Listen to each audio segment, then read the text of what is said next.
ہمارے علماء ہو کبھی درپیش جو کوئی مسئلہ پوچھ لیں حاضر ہوں ہم ان کی بارگاہ۔ الحمد للہ رب العالمین والصلاة والسلام علی خاتم النبیین اما بعد فاعوذ باللہ من الشیطان الرجیم بسم اللہ الرحمن الرحیم والصلاة والسلام علیک یا رسول اللہ وعلی آلک واصحابک یا حبیب اللہ والصلاة والسلام علیک یا نبی اللہ وعلی آلک واصحابک یا نور اللہ۔ مدنی چینل کے ناظرین، پروگرام دارالافتاء اہل سنت میں آپ کو خوش آمدید کہتے ہیں۔ اللہ رب العالمین ہم سب کو احکام شریعت سیکھ کر سمجھ کر ان پر عمل پیرا ہونے کی توفیق عطا فرمائے۔ ہمارے پیارے رسول صلی اللہ تعالی علیہ وآلہ وسلم کا فرمان عظمت علی شان ہے، زینوا مجالسکم بالصلاۃ علیہ فإن صلاتکم علیہ نور لکم یوم القیامہ۔ اپنی مجلسوں کو مجھ پر درود پڑھ کر آراستہ کرو، خوبصورت بنا لو، تمہارا مجھ پر درود پڑھنا قیامت کے دن تمہارے لیے نور ہوگا۔ صلو علی الحبیب صلی اللہ تعالی علی محمد صلی اللہ علیہ وآلہ وسلم۔ ناظرین کرام، اس پروگرام میں آپ کے سوالات شامل کیے جاتے ہیں۔ آج کے ہمارے پروگرام میں شامل ہیں مفتی محمد جمیل رضا عطاری صاحب، ان کو بھی خوش آمدید کہتے ہیں۔ جزاکم اللہ خیر۔ کیسے مزاج گرامی آپ؟ الحمدللہ علی کل حال۔ ماشاءاللہ۔ ہمارے پاس کچھ سوالات ہیں تو بڑھتے ہیں ہم ناظرین کے ان سوالات کی طرف۔ میرا نام امیر حمزہ ہے۔ میرا آپ سے سوال یہ ہے کہ درخت پر پھل ظاہر ہونے سے پہلے ہی درخت بیچ دیا، اب عشر کس پر لازم ہوگا، پہلے والے مالک پر یا نیا جو مالک ہے اس پر؟ بسم اللہ الرحمن الرحیم۔ جیسے کہ سائل نے سوال میں درخت ہی بیچنے کا کہا ہے، جی ہم کہ ایک ایسا درخت جو پھلدار ہے لیکن فی الوقت ابھی سیزن نہ ہونے کی وجہ سے اس میں پھل نہیں آئے اور وہ پھلدار درخت وہ کسی کو بیچ دیا ہے، یعنی کہ غالباً یہ باغات کی ہی بات ہو رہی ہے۔ تو اگر یہ باغات کسی نے خرید لیا، کوئی نیا مالک ہے، اور اب اس باغات کے اندر پھل آئے تو مالک چینج ہو چکا ہے، نیا مالک ہے، اور نئے مالک کی ملکیت میں یہ نیا باغ آیا اور اس میں اب پھل آئیں گے تو عشر جو ہوگا وہ اسی نئے مالک کے اوپر لازم ہوگا۔ جو پچھلا مالک ہے، پھل آنے سے پہلے اگر اس نے درختوں کو فروخت کر دیا ہے تو اب اس کے اوپر کسی بھی قسم کا عشر وغیرہ لازم نہیں، کیونکہ عشر لازم ہوتا ہے پھل یا کھیتی وغیرہ حاصل ہونے پر، جیسے پھل تیار ہو چکے ہیں اور ان کو توڑ لیا گیا ہے، اسی طرح کھیتیاں تیار ہو چکی ہیں اور ان کو کاٹ لیا گیا ہے، تو جو عشر لازم ہوگا ان زمینی پیداوار پر جو پھل اور کھیتی کی صورت میں ہے، تو جو ان کھیتی کا اور ان پھلوں کا مالک ہے عشر اس کے اوپر لازم ہوگا۔ تو اب چونکہ پچھلے مالک نے اپنے ان باغات کے درختوں کو بیچا ہے اس حال میں کہ اس وقت پھل نہیں تھے، اور اب جب نیا مالک آیا ہے اس نے باغات خرید لیے اور اس نے درخت خرید لیے ہیں، تو اب جب پھلوں کا سیزن آیا تو اس سیزن میں اس کی ملکیت میں پھل آئے ہیں، تو جب کسی مالک کی ملکیت میں کھیتی ہو یا پھل ہوں تو جو پھلوں کا مالک ہے، کھیتی کا مالک ہے، وہ یہی نیا آدمی ہی مالک ہے، تو اس کے اوپر پھر ان پھلوں کا عشر دینا لازم ہوگا، پچھلے مالک کے اوپر عشر لازم نہیں ہے۔ ٹھیک ہے۔ اور یوں خرید و فروخت کا معاملہ بھی ٹھیک ہے جب پھل ظاہر ہو گیا یا پھل ظاہر ہو گئے تو اگر ایسی کنڈیشن ہے کہ مثال کے طور پہ جو درخت ہیں ان میں پھل آ چکے ہیں، پھل آنے کے بعد پھلوں کو بیچ دیا یا پھل اور درخت دونوں ہی بیچ دیے اور پھل ان درختوں میں آ چکے تھے، تیار ہو چکے تھے، تو اس صورت میں ان کا جو عشر ہے وہ پچھلے مالک کے اوپر لازم ہوا تھا، کیونکہ پھل اس کی ملک میں موجود درختوں پر اگے تھے، تیار ہو چکے تھے، تو اس پر لازم تھا اپنے ان پھلوں کا عشر دینا۔ اب ایک نئے مالک نے جب درخت خریدا اور اس میں پھل بھی لگے ہوئے ہیں اور اس نے پھلوں سے لدے ہوئے باغ کو خرید لیا ہے، اور ان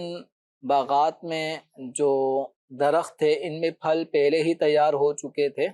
تو اس صورت میں اس نئے مالک کے اوپر ان کا عشر لازم نہیں ہوگا، یہ جو پچھلا مالک تھا جس کے باغ میں پھل آ چکے تھے تو ان پھلوں کا عشر پچھلے مالک پر لازم ہوگا. وہ بیچتے وقت ان پھلوں کا جو اس کے حق میں ان پھلوں کا عشر جتنا بنتا تھا، اگر چاہے تو پھلوں کی صورت میں اتنا عشر والے پھلوں کو اتنا توڑ لے اور اس کو مصارف زکوٰۃ کے اندر خرچ کرے، یا چاہے تو اس کی قیمت بھی دے سکتا ہے. تو جتنے پھل عشر میں آ رہے تھے اتنے پھلوں کی جو قیمت بنتی ہے وہ پچھلا مالک زکوٰۃ میں ادا کرے گا. اچھا، جو اس نے مال حاصل کیا ہے، جیسے پھل بیچ دیا اس نے، باغ بیچ دیا، اب یہ جو اماؤنٹ حاصل ہے تو ان کے اوپر زکوٰۃ کے معاملات آتے ہیں؟ اب یہ جو کرنسی ہے، یعنی کسی نے باغ جو تھا وہ باغ فروخت کر دیا ہے، تو اب اس کی جو اس کو اماؤنٹ کرنسی کی صورت میں حاصل ہوئی ہے، تو اموال زکوٰۃ کے اندر بالخصوص سونا، چاندی، کرنسی اور مال تجارت، یہ چار اموال زکوٰۃ کہلاتے ہیں. تو اب اس میں جو اس نے پھلوں کو جو فروخت کیا، تو پھل تو مال تجارت نہیں ہے کیونکہ یہ تو درختوں سے حاصل ہوئے ہیں، اس نے پھلوں کو خریدا نہیں ہے پہلے مالک نے، تو اس لیے یہ پھل اس کے لیے مال تجارت تو نہیں. البتہ ان پھلوں کو جب اس نے فروخت کر دیا تو اس سے حاصل ہونے والی جو آمدنی کرنسی کی صورت میں ہے، تو وہ کرنسی اموال زکوٰۃ میں سے ایک مال تو ہے. تو اب یہ شخص دیکھے گا اس کے پاس اپنا سونا چاندی ہے تو ان کے ساتھ اس کرنسی کو بھی ایڈ کر دے گا، یا پہلے سے ہی اس کے پاس کرنسی کے طور پہ نصاب موجود ہے، جیسے مثال کے طور پہ 8-10 لاکھ روپے اس کے پاس موجود ہیں اور اس پر سال گزر رہا ہے، گزرنے والا ہے، اور ان پھلوں کو فروخت کرنے کے بعد اس سے حاصل ہونے والی جو آمدنی ہے وہ بھی اس کے پاس آ چکی ہے، اور جب سال پورا ہوگا تو ان کرنسی پر بھی سال پورا ہوگا جو پھلوں کو بیچنے سے حاصل ہوئی ہے، تو اپنی کرنسی پر جو لاگو زکوٰۃ ہے اس میں اس کرنسی کو بھی شامل کرے گا جو پھلوں کو فروخت کرنے کے بعد حاصل ہوئی ہے. اور اس میں بھی وہ سارے شرائط دیکھنے پڑیں گے کہ اس کے اوپر قرضہ کتنا ہے، اگر ہے تو قرض نکالنے کے بعد حاجت اصلیہ میں جتنا مال ضروری ہے اس کو نکالنے کے بعد نصاب کے برابر مال بنتا ہے یا اس سے زیادہ بنتا ہے تو بھی زکوٰۃ اس کو دینی ہوگی. بعض اوقات سال گزر گیا پچھلا اور یہ ادھر کوئی چیز تھی، جیسے انہوں نے باغات کی کہ انہوں نے آگے بیچ دی، اماؤنٹ آ گیا ان کے پاس. اچھا، اس طرح کسی کا مکان تھا، کوئی اور چیز ایسی تھی کہ جو مال تجارت تو نہیں تھا لیکن ذہن میں بیچنا ہے، یا پہلے رہائش کا تھا بیچنے کی نیت ہو گئی، ظاہر ہے وہ مال زکوٰۃ تو نہیں بنا لیکن ایک اماؤنٹ کہیں کہ وہاں رکا ہوا تھا اس کا. اب ادھر سے مہینہ زکوٰۃ کا گزر گیا، ادھر سے وہ بک کے وہ بھی آ گیا ہاتھ میں، شوال میں آ گیا، ذوالقعدہ میں آ گیا، تو اب جو ابھی 2 مہینے پہلے زکوٰۃ نکالی تو کیا اس کی بھی کچھ زکوٰۃ بنے گی یا نہیں بنے گی؟ مثال کے طور پہ ایک آدمی کا اپنا ذاتی مکان تھا جو رہائش کی نیت سے اس نے جی خریدا تھا کہ آئندہ رہائش رکھوں گا، یا فلیٹ بک کروایا اور یا فلیٹ ہی تیار شدہ خرید لیا تھا اور نیت یہ تھی کہ اس کو کرائے پہ دوں گا یا اس میں رہوں گا. اب جب زکوٰۃ جو لازم تھی ماہ رمضان میں اگر سال پورا ہو رہا تھا تو اپنے دیگر تمام تر اموال کی اس نے زکوٰۃ ماہ رمضان میں ادا کر دی. اب چونکہ وہ فلیٹ یا وہ مکان چونکہ مال تجارت نہیں تھا، رہنے کی نیت سے خریدا تھا، تو اس پر تو زکوٰۃ نہیں بن رہی تھی جب رمضان میں سال پورا ہوا. اب جب شوال کا مہینہ شروع ہوا، اب ذہن بن گیا کہ اس فلیٹ کو یا اس مکان کو میں فروخت کر دوں. اب یہ فروخت کر دیتا ہے تو فروخت کرنے کے بعد جو حاصل ہونے والی اماؤنٹ ہوگی، کرنسی ہوگی، اس کے اوپر زکوٰۃ لازم نہیں ہوگی، کیونکہ یہ جو کرنسی ہے اگر یہ زکوٰۃ کا سال پورا ہونے سے پہلے یہ مکان جو اس کا رہائش کی مقصد سے اس نے خریدا تھا، جو مال تجارت نہیں تھا، لیکن اگر فروخت کر دیتا اور اس سے حاصل ہونے والی جو آمدنی کرنسی کی صورت میں ہوتی تو وہ اپنے تمام دیگر شرائط کے ساتھ ساتھ اس پہ بھی زکوٰۃ لاگو ہو سکتی تھی، شامل ہو جائے گی اس میں. لیکن اب جب سال پورا ہو گیا، سال پورا ہونے کے بعد اس نے مال زکوٰۃ کے علاوہ کوئی اور مال جیسے رہائشی مکان اس کو فروخت کیا اور اس سے جو آمدنی حاصل ہوئی ہے، تو چونکہ یہ جو مکان تھا یہ مال زکوٰۃ تھا ہی نہیں، جب تھا نہیں تو اس کو فروخت کرنے کے بعد جو آمدنی حاصل ہوئی، کرنسی حاصل ہوئی، اس پر بھی زکوٰۃ لازم نہیں ہے. اب ہم یہ دیکھیں گے کہ آئندہ سال جب اس کا ماہ رمضان میں سال پورا ہو رہا ہے تو اس وقت یہ جو مکان کی قیمت تھی وہ باقی ہے یا نہیں ہے، یا اس کو بھی آگے کسی ضرورت میں حاجت اصلیہ میں اس نے خرچ کر دیا ہے،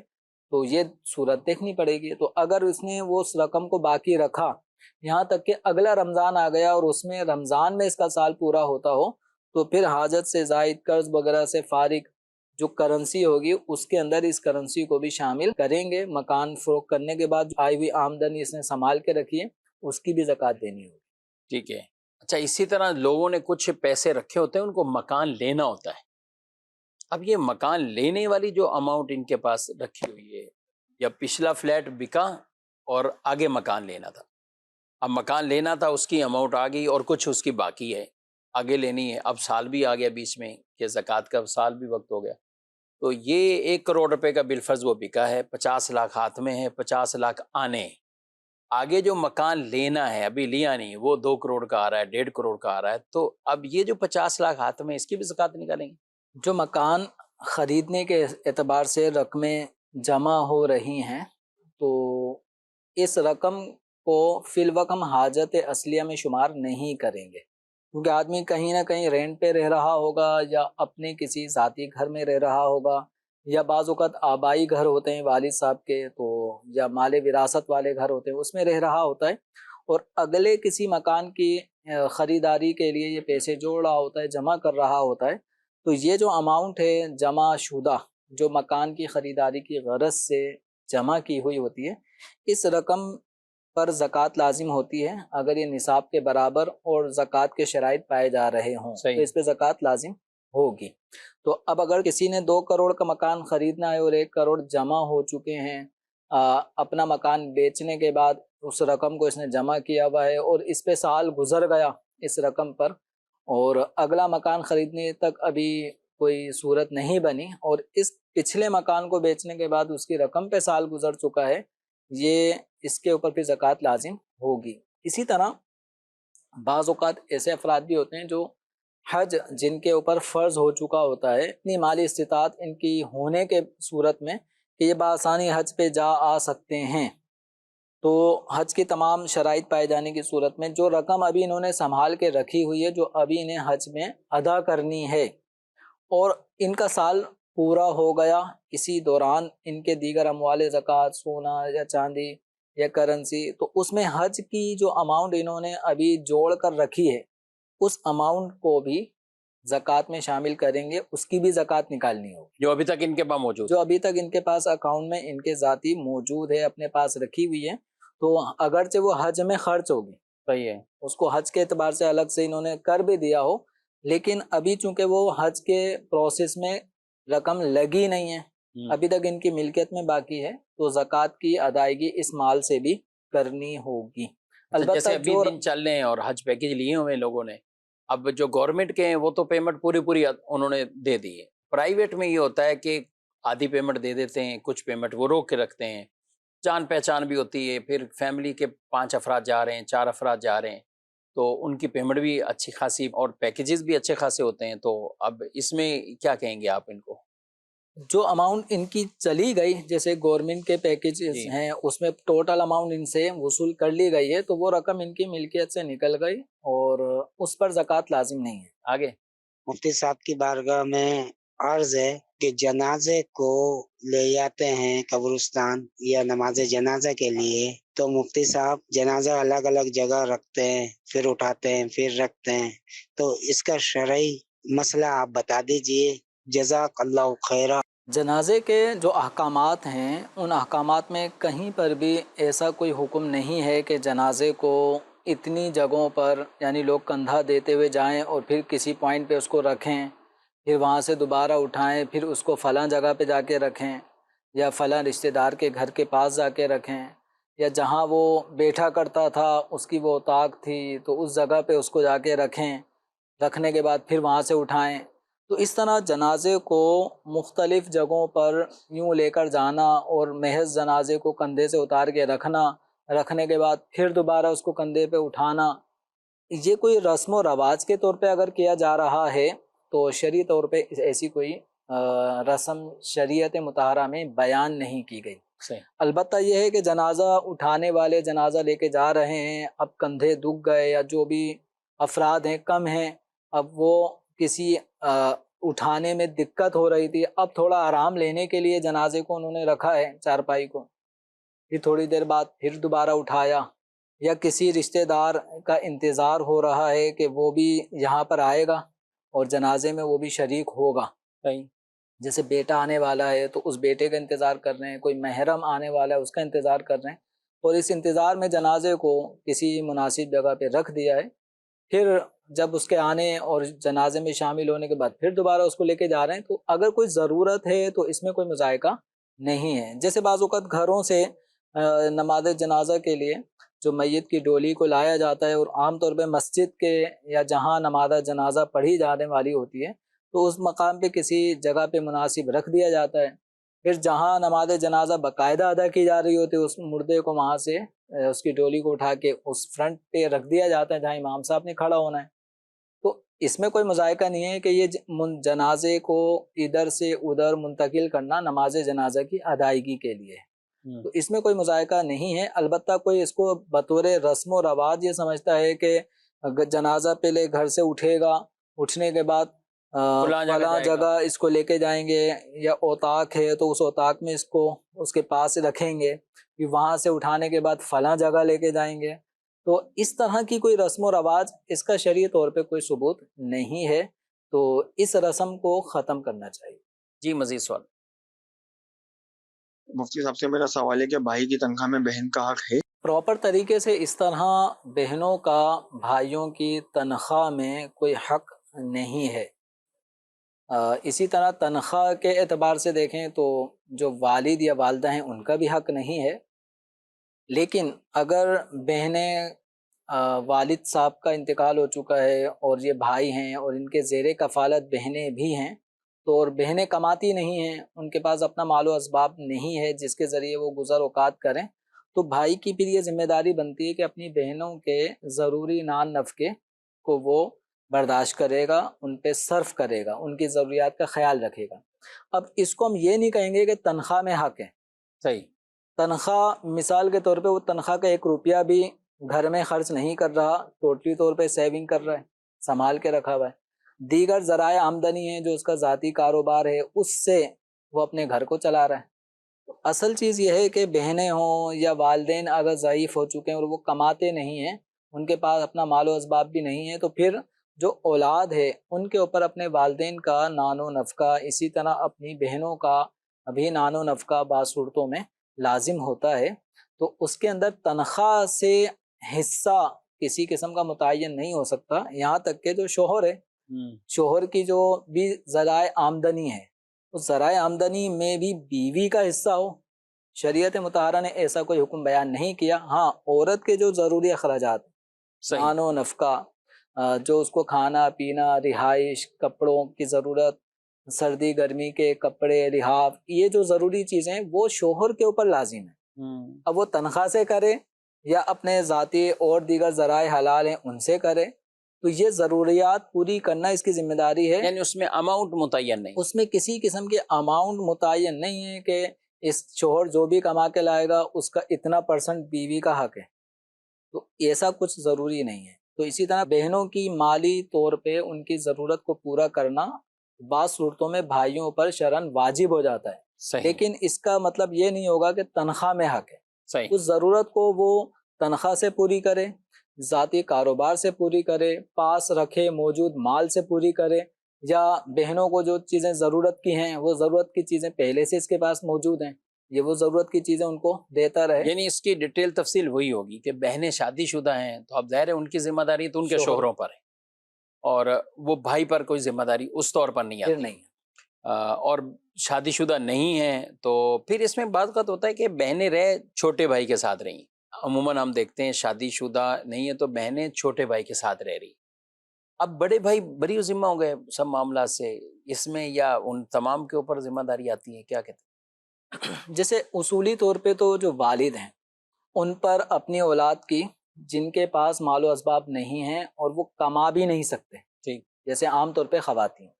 اور اگر کوئی بچہ اپاہج ہے، معذور ہے، نہیں کما سکتا، تو والد کے اوپر لازم ہے کہ اپنی اولاد کا نان و نفقے کا خیال رکھے، ضروریات کو پورا کرے. ٹھیک ہے. والد فوت ہو گئے، والد صاحب فوت ہو گئے، یا والد صاحب خود اب اس اسٹیج پہ ہیں کہ وہ کما نہیں سکتے، تو اولاد سب پر اپنے والد کی ضروریات کا پورا کرنا، والدہ کی ضروریات کا پورا کرنا ایسی کنڈیشن میں پھر اولاد کے اوپر لازم ہو جاتا ہے۔ اب والدین مثال کے طور پہ نہیں ہیں اور بہنیں ہیں چھوٹی اور ان کی اپنی ملکیت میں کچھ نہیں ہے، وہ کما بھی نہیں سکتی، تو پھر ایسی صورت میں صرف چھوٹے بھائی ہی کی ذمہ داری نہیں ہے، بڑے بھائیوں پر بھی شرعی اعتبار سے اتنی ہی ذمہ داری ہے جتنا اس چھوٹے بھائی پر کہ جس کے ساتھ وہ بہنیں رہ رہی ہیں۔ عمومی طور پہ آپ کا سوال اسی پس منظر میں ہے کہ بڑے بھائی شادی شدہ ہو کر وہ عام طور پہ الگ گھروں کی طرف چلے جاتے ہیں، ذاتی گھروں کی طرف چلے جاتے ہیں، اور چھوٹا بھائی اپنے والدین کے ساتھ رہتے رہتے وہ اپنی بہنوں کی بھی کفالت کر رہا ہوتا ہے۔ تو اپنی ضرورت مند بہنوں کی کفالت وہ صرف ایک بھائی کی ذمہ داری نہیں ہے، صحیح، وہ جتنے بھی بھائی ہیں ان سب کی ذمہ داری۔ صحیح، تو ایسے موقع پر جو بھی ضروریات ہیں وہ 2-3 بھائی ہیں وہ آپس میں اس کو شیئر کریں اور مشترکہ طور پہ اپنی بہنوں کی ضروریات کو پورا کریں۔ ماشاء یہ اللہ، بوجھ کسی ایک بھائی کے اوپر شریعت نے لازم نہیں فرمایا۔ ٹھیک ہے۔ اچھا، اس میں پھر ہم یہ دوسری ایک پہلو ہوتا ہے جو بعض اوقات بہنوں کی طرف سے ایک تقاضا آتا ہے، بڑی بہنیں ہوتی ہیں تو وہ کہتی ہیں ہم نے پالا ہے، ہم نے اس کو بڑا کیا ہے، بچپن میں ہم ہی اس کو کھلاتی پلاتی تھیں اور اس کے دودھ کے فیڈر بھی ہم اس کو تیار کر کے دیتی رہی ہیں۔ بہنوں کے ہوتے ہیں بعض اوقات مان کی وجہ سے بھی بہنیں کر رہی ہوتی ہیں ایسی باتیں۔ اب بھائی بہت اچھی پوزیشن میں چلے گئے یا ان میں سے کچھ بھائی اچھی پوزیشن میں چلے گئے اور بہنوں کے رشتے ایسی جگہ ہوئے بعض اوقات وہ کمزور ہوتی ہیں،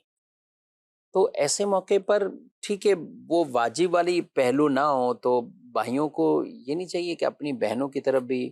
پھر ان کے بھی آگے بچے ہیں، ان کی ضروریات ہیں، تو کچھ ضرورت سے آگے بڑھ کر کچھ سہولت والی چیز ہو تو یہ ان کی خیر خواہی کرتے رہیں، ان کی نگہداشت کریں، کچھ نہ کچھ ان کو پہنچاتے رہیں، بالخصوص جب والدین بھی نہیں ہوتے یا والد ہیں تو وہ خود اس پوزیشن میں ہیں کہ کچھ دے نہیں سکتے، یہ تو پتہ ہے۔ تو ایسے بھائی کہ جن کے اپنے معاملات صحیح چل رہے ہیں ان کو اور وہ سب کچھ کرا کے کچھ 4 پیسے بچاتے ہیں، تو ان کو کیا کہیں گے آپ، میسج کیا دیں گے؟ دیکھیں جو چیزیں صلہ رحمی ہے نا، یہ شریعت مطہرہ کو مطلوب ہے، اور شریعت مطہرہ نے صلہ رحمی یعنی رشتہ داری کو مضبوط رکھنے کا ہمیں پابند بھی کیا ہے۔ تو اب اگر مثال کے طور پہ بہن کمزور پوزیشن میں ہے اس اعتبار سے کہ اس کے جو شوہر ہیں وہ کاروبار ان کا ایسا نہیں ہے، وہ تنخواہ دار ہیں، تو ملازمت بھی کوئی اچھی آمدنی والی ان کی نہیں ہے، وہ کوشش بھی کر رہے ہیں لیکن اس کے باوجود بھی کمزوری ہے مالی اعتبار سے، اور ادھر بھائی کی پوزیشن بہت اچھی ہے، اچھے انداز سے اخراجات پورے ہونے کے باوجود بچ جاتے ہیں، تو ایسی صورت میں ان بھائیوں کو چاہیے کہ صلہ رحمی کا مظاہرہ کرتے ہوئے اپنی جو مالی پوزیشن کے اعتبار سے کمزور بہن ہے، کمزور بھائی ہے، تو ان کی سپورٹ کریں، ان کی مدد کریں۔ اور حدیث مبارکہ میں جس عمل سے روزی میں برکت ہوتی ہے، عمر میں اضافہ ہوتا ہے، تو اس میں صلہ رحمی کو بیان کیا گیا ہے۔ اب صلہ رحمی میں یہ بھی صورت شامل ہے کہ اپنی بہنوں کی آپ مالی اعتبار سے سپورٹ کریں، آپ ان کی زبانی اعتبار سے، اپنے اخلاق کے اعتبار سے اپنے رشتے کو مضبوط کریں۔ تو بالخصوص مالی اعتبار سے اگر آپ اپنی بہنوں کو، اپنے کمزور پوزیشن میں جو بھائی ہیں ان کی سپورٹ کریں گے تو صلہ رحمی کی یہ برکت ظاہر ہوگی کہ آپ مثال کے طور پہ سمجھانے کے لیے کہ آپ نے ان پر اگر 1000 روپے خرچ کیے تو آپ خود غور کریں گے کہ آپ کے پاس نہ جانے کہاں سے ذرائع آمدنی بڑھتے چلے جائیں گے، تو آپ کا یہ 1000 روپے دیا ہوا مال آپ کو خود محسوس ہوگا کہ آپ کے گمان بھی جہاں پہ نہیں ہوں گے وہاں سے اسباب بن کر آپ کے مال میں اضافہ ہو رہا ہوگا۔ تو مال میں بھی اضافہ ہونے کی حدیث مبارکہ میں بشارت دی گئی ہے، اور عمر میں بھی اضافے۔ اب ہم میں سے کون ہے جو ان 2 چیزوں کا طلبگار نہیں ہے؟ ہر آدمی چاہتا ہے کہ میں لمبی عمر جیوں، صحت و عافیت کے ساتھ، اور مال بھی پاس موجود ہو، کسی قسم کی محتاجی نہ ہو، معذوری نہ ہو، عمر بھی لمبی ہو، یعنی جو اللہ تعالیٰ نے زندگی دی ہے اس زندگی کو زیادہ جیوں، اچھے انداز سے جیوں۔ تو حدیث مبارکہ میں اس کا نسخہ ہمیں عطا فرما دیا گیا ہے، صلہ رحمی کریں۔ تو صلہ رحمی میں جو رشتہ دار ہیں، ان رشتہ داروں میں بھی کچھ رشتہ دار قریب ترین ہیں، کچھ ان سے تھوڑے دور ہیں، کچھ ان سے دور ہیں۔ تو جو اپنے بہن بھائی ہیں، سگے بہن بھائی، یہ سب سے قریب ہیں اس طور پر، جن کے ساتھ آپ کا بچپن گزرا ہوتا ہے، جن کے ساتھ شادی سے پہلے کی جوانی کی عمر گزری ہوتی ہے، تو وہ سب سے زیادہ آپ کے ساتھ جنہوں نے اپنا وقت گزارا ہوتا ہے، ان کے ساتھ رشتے کو مضبوط کرنا دیگر کزنوں کے مقابلے میں زیادہ یہ ہے، زیادہ افضل ہے۔ ان کو اس طرح کی امیدیں بھی اپنے بھائیوں سے ہوتی ہیں۔ ہمارے پیارے نبی صلی اللہ علیہ وسلم کی جو دودھ کی بہن بی بی شیمہ، جن کے بارے میں سیرت کی کتب کے اندر ہم پڑھتے ہیں، تو نبی پاک صلی اللہ علیہ وسلم نے تو ان کے کہنے پر قیدیوں کو بھی آزاد کیا، اور ان کے کہنے پر آپ صلی اللہ علیہ وسلم نے اتنا کرم فرمایا، اور پھر چادر جو ہے وہ بچھا دی، کچھ بکریاں تحفے میں دیں۔ اور کیا تعلق ہے؟ دودھ کا ایک رشتے کا تعلق ہے، جہاں سگے رشتے ہوں تو وہاں تو اور زیادہ ہے، تو اس لیے یہ ہونا بھی چاہیے۔ اور ایسے تمام بھائیوں کو اور ایسے بیٹوں کو، اور میں کہتا ہوں کہ اگر والدین حیات ہیں اور والدین کے پاس ایسی پوزیشن نہیں ہے مال کی، اور آپ کو اللہ نے نوازا ہے، تو اپنے ماں باپ کے ہاتھوں سے اپنے بہن بھائیوں کی مدد کریں، تو انشاءاللہ اس کی بھی برکت آپ کو ملے گی۔ اس سے والدین اس کے والدین بھی خوش ہوں گے نا۔ والدین بھی خوش ہوتے اچھا، والدین کو پیسہ مل رہا ہے تو ان کو پتہ ہے کہ یہ مجھے مل کس لیے، والدین کہاں کریں گے اگر پھر والدین کو ملے؟ بعض اوقات ایسا ہوتا ہے کہ والدہ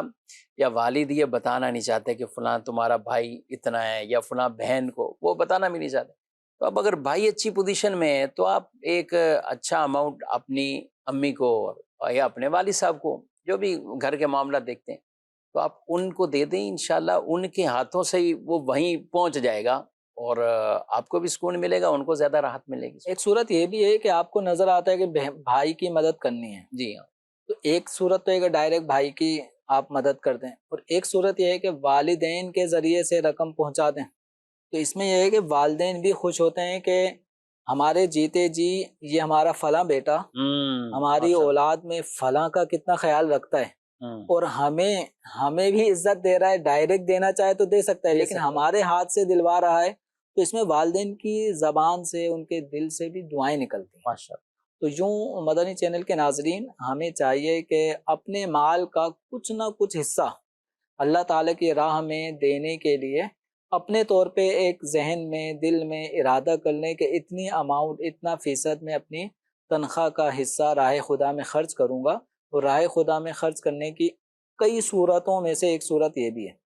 کہ آپ اپنے کمزور پوزیشن میں جو آپ کے بھائی ہیں، آپ کی بہنیں ہیں، آپ کی بھتیجیاں ہیں، بھانجیاں ہیں، یا بعض اوقات رشتہ داروں میں کوئی بہت طویل بیماری میں مبتلا شخص ہوتا ہے، تو اس طرح کی اپنی کچھ نہ کچھ اماؤنٹ اس طرح اللہ تعالیٰ کی راہ میں اللہ کی رضا حاصل کرنے کے لیے ان کاموں میں خرچ کریں۔ بعض اوقات دوست و احباب میں، آپ کے اپنے کلاس فیلوز میں، جن کے ساتھ آپ نے تعلیمی سفر گزارا ہوتا ہے، اسی طرح گلی محلوں میں کچھ افراد ایسے ہوتے ہیں جو واقعتاً سفید پوشی والی لائف گزار رہے ہوتے ہیں، ہمیں پتہ ہے کہ ان کی کہیں نہ کہیں سے آمدنی کی کوئی صورت بھی نظر نہیں آ رہی، تو اپنی تنخواہ کا، اپنے کاروبار کا کچھ حصہ اگر زکوٰۃ کے وہ مستحق ہیں تو آپ اپنی زکوٰۃ کے ذریعے سے ان کی مدد کر دیں، اور اگر وہ مستحق زکوٰۃ نہیں ہیں لیکن ویسے حاجت مند ہیں، کمزور پوزیشن ہے، تو اپنے جو ویسے رقم ہے اس رقم، صاف رقم کے ذریعے سے بھی آپ ان کی مدد کر سکتے ہیں۔ ماشاء اللہ۔ ناظرین بھی پوچھتے ہیں، بھائی اپنے بھائی کو زکوٰۃ دے سکتا ہے، بھائی بہن کو دے سکتے ہیں، یا بہن بھائی کو؟ تو ہم تو مسئلہ تو بتاتے ہیں، ٹھیک ہے وہ مستحق زکوٰۃ ہے تو وہ زکوٰۃ ادا ہو جائے گی اور دے بھی سکتے ہیں، اور بتانے کی ضرورت بھی نہیں، آپ مدد، ہیلپ، تحفہ کچھ بھی کہہ لیں۔ لیکن ایک پوائنٹ میرے ذہن میں کبھی کبھی یہ آتا ہے، اور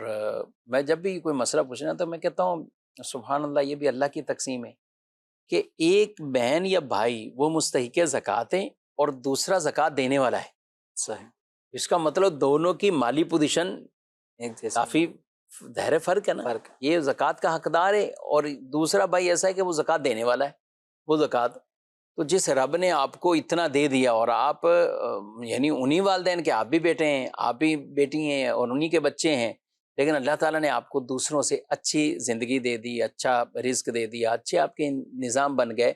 تو ایسے مواقع پر پھر ان کو ہمیں بالکل بھی نہیں بھولنا چاہیے۔ ایک سوال ہے، کہتے ہیں کہ یہ کہا جاتا ہے 10 سال کا بچہ نماز نہ پڑھے تو اسے سختی کر کے بھی نماز پڑھائیں، تو اگر والد ہی نہ پڑھے تو پھر؟ ویسے المیہ ہے یہ سوال، تو جس نے بھی بھیجا ہے یہ SMS پہ سوال آیا ہے، اور جتنے بھی گھر کے اندر بڑے سربراہ، والد، والدہ، اسی طرح بڑے بھائی بڑی بہنیں جو بھی سوال سن رہے ہیں، اگرچہ کسی نے سوال کیا ہے تو بات تو ہے کہ جب بچوں کے بارے میں یہ کہا جاتا ہے اور انہیں نماز کی ترغیب دینی ہے، انہیں شوق دلانا ہے، 7 سال کی عمر میں کہنا ہے، 10 سال کی عمر میں قدر سختی کر کے بھی نماز پڑھائیں، تو بڑوں کو کون سختی کریں؟ اللہ اکبر۔ تو بڑوں کو اللہ سے ڈرنا چاہیے، اللہ کے عذاب سے ڈرنا چاہیے۔ ٹھیک ہے، ہم یہ نہیں کہیں گے کہ بچے اپنے والد سے اس معاملے میں بدتمیزی کر رہے ہوں، بچیاں اپنی ماں سے بدتمیزی کر رہی ہوں اور انہیں سختی کر رہی ہوں یا ان کی کوئی بے عزتی کر رہی ہوں، یہ بچوں کو الاؤ نہیں ہے، اجازت بھی نہیں، شریعت بھی نہیں کہتی اس طرح۔ ایسے بڑے لوگوں کو کیا کہتے ہیں آپ؟ یہ واقعتاً بڑوں کی خود کی اپنی ذمہ داری ہے۔ قرآن پاک کے اندر فرمایا گیا یا ایھا الذین آمنوا قوا انفسکم واہلیکم نارا وقودھا الناس والحجارہ،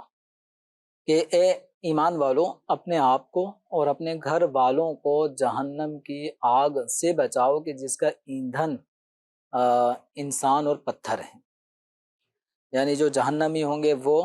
اور جو پتھر ہوں گے یعنی جو بت ہوں گے جن کی لوگ پرستش کرتے تھے، شرک کرتے تھے، ان کے ذریعے سے جہنم کی آگ کو بھڑکایا جائے گا۔ تو ہمیں حکم یہ دیا گیا کہ اپنے آپ کو بھی جہنم سے بچانا ہے، اپنے گھر والوں کو بھی بچانا ہے۔ تو یہ ہر بڑے کی ذمہ داری ہے کہ اپنے آپ کو بھی خوف خدا کا پیکر بنائے، احکام شرع کی پابندی کا پیکر بنائے۔ اب جو احکام شریعت مطہرہ نے ہم سے عمل میں لانے ہیں کہ وہ کروانے ہیں، جن کو اوامر کہا جاتا ہے ان کی پابندی کریں، اور جن کاموں سے بچنے کا حکم دیا ہے جن کو نواہی کہتے ہیں ان کاموں سے اپنے آپ کو بھی بچائے، اور ان اوامر اور نواہی کی پابندی یہ اپنے بچوں اور اپنے اہل سے بھی کروائے۔ تو اب یہ ذمہ داری تو یعنی ہر جو بھی فیملی کا سربراہ ہے اس کی یہ ذمہ داری ہے اپنے آپ کو بھی اور اپنے گھر والوں کو بھی جہنم کی آگ سے بچائے۔ اب یہ جو حکم آیا کہ چھوٹے بچوں کو 7 سال کی عمر اور 10 سال کی عمر یعنی ان پہ سختی کی جائے اور نماز کا انہیں پابند بنایا جائے، اب بڑوں کو کیا کیا جائے؟ تو اس حوالے سے بہار شریعت میں ایک عبارت یہ لکھی ہے، جو نماز نہ پڑھتا ہو قید کیا جائے یہاں تک کہ توبہ کرے اور نماز پڑھنے لگے۔ یعنی اتنا، یعنی بڑے اگر ایسا کر، اور ظاہر اس طرح کے احکامات حاکم اسلام تو اب گویا کہ یہ حکم جو ہے نا وہ اس قدر ہے کہ اگر بڑے لوگ نماز نہ پڑھیں تو ان سے حاکم اسلام سختی کر کے نماز پڑھوائے۔ اب المیہ یہ ہے کہ نماز کی طرف کتنے لوگ راغب ہیں، اور جتنے بھی صاحب منصب ہیں ان کی ذمہ داری ہے کہ اپنے ماتحتوں کو نماز کا پابند بنانا ہے۔ تو اب یہ ہے کہ اگر ایسا طریقہ کار ہمیں نظر نہیں آتا کہ نماز کی طرف سختی کی جا رہی ہو، تو اب یہ کم سے کم یہ کہ ہر فرد اپنی فکر آخرت کرے، نماز کی پابندی کرے۔ بہرحال بچوں کے دلوں میں ایسے والدین کے حوالے سے سوالات تو اٹھتے ہیں کہ نماز یہ نہیں پڑھ رہے ہوتے، یعنی نماز نہ پڑھنا ایک کبیرہ گناہ ہے، اور کبیرہ گناہ میں کسی کے والد مبتلا ہیں، اس کبیرہ گناہ میں نماز نہ پڑھنے والے، کسی کی والدہ نماز نہیں پڑھ رہی، تو اب وہ اس گناہ میں مبتلا ہیں، تو اب اولاد کیا کرے؟ تو دیکھیں والدین کا جو رشتہ اولاد کے ساتھ ہے، اولاد کا جو رشتہ اپنے والدین کے ساتھ ہے، اس میں والدین کے جو ظاہری عمل ہیں شریعت مطہرہ کی پابندی نہیں کر رہے، تو اس پابندی نہ کرنے سے جو اولاد کے ذمے اپنے والدین کے حقوق لازم ہیں وہ کم نہیں ہوں گے، وہ اپنی جگہ پورے ہوں گے، بلکہ اس میں تو اور زیادہ حسن سلوک اور خدمت زیادہ بڑھا دیں۔ میں تو بچوں سے کہوں گا اور ان بچیوں سے بھی کہ اگر اپنی ماں کے ساتھ ہاتھ بٹانا، گھر کے کام کاج کرانا، اور پھر حسب موقع نیکی کی دعوت بھی دے سکتی، اس میں تو کوئی حرج نہیں۔ یہ ٹھیک ہے وہ سختی کرنے والی تو بات آپ نہیں کریں گی، لیکن آپ اپنی امی کو نیکی کی دعوت تو دے سکتی، امی میں آپ کا ہاتھ بٹاؤں گی، یہ 2-4 کام میں کر لیتی ہوں، آپ نماز پڑھ لیں۔ تو یہ ماں کو یہ سہارا جب مل جاتا ہے اس طرح کا، اور بیٹی ماشاءاللہ گھر میں ہو اور وہ کہے کہ امی آپ پڑھ لیں نماز، یہ آپ کے حصے کے بھی 2 کام میں کر لوں گی، تو یہ امید ہے انشاءاللہ وہ بھی اس طرف آئیں۔ اسی طرح بیٹے اپنے والد صاحب کو تو کہتے رہیں، اور